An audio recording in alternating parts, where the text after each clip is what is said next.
This is a group of love poems. The first one is called the She Never Takes Her Watch Off poem. For Marcia. Because you always have a clock strapped to your body, it's natural that I should think of you as the correct time, with your long blonde hair at 8:03, and your pulse-lightening breasts at 11:17, and your rose meow smile at 5:30. I know I'm right. The double-bed dream gallows. Driving through hot, brushy country in the late autumn, I saw a hawk crucified on a barbed wire fence. I guess as a kind of advertisement to other hawks, saying from the pages of a leading women's magazine, "She's beautiful, but burn all the maps to your body. I'm not here of my own choosing." November 3rd. I'm sitting in a cafe drinking a Coke. A fly is sleeping on a paper napkin. I have to wake him up so I can wipe my glasses. There's a pretty girl I want to look at. Flowers for those you love. Butcher, baker, candlestick maker. Anybody can get VD, including those you love. Please see a doctor if you think you've got it. You'll feel better afterwards, and so will those you love. I lie here in a strange girl's apartment. For Marcia. I lie here in a strange girl's apartment. She has poison oak, a bad sunburn, and is unhappy. She moves about the place like distant gestures of solemn glass. She opens and closes things. She turns the water on, and she turns the water off. All the sounds she makes are far away. They could be in a different city. It is dusk, and people are staring out the windows of that city. Their eyes are filled with the sounds of what she is doing. The pill versus the Spring Hill mine disaster.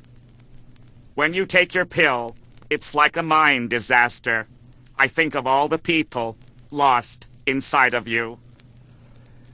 Lovers.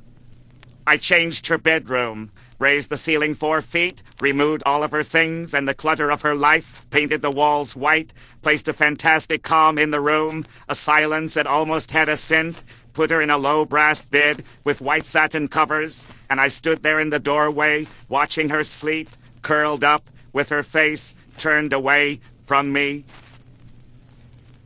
Gee, you're so beautiful that it's starting to rain. Oh, Marcia, I want your long blonde beauty to be taught in high school so kids will learn that God lives like music in the skin and sounds like a sunshine harpsichord. I want high school report cards to look like this. Playing the gentle glass things? A. Computer magic? A. Writing letters to those you love? A. Finding out about fish? A. Marcia's long blonde beauty? A+.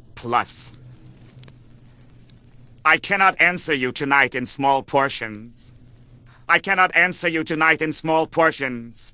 Torn apart by stormy love's gate, I float like a phantom face down in a well, where the cold dark water reflects vague half-built stars, and trades all our affection, touching, sleeping together, for tribunal distance, standing like a drowned train just beyond a pile of Eskimo skeletons. The way she looks at it. Every time I see him, I think, gee, am I glad he's not my old Nan. A good talking candle. I had a good talking candle last night in my bedroom. I was very tired, but I wanted somebody to be with me, so I lit a candle and listened to its comfortable voice of light until I was asleep.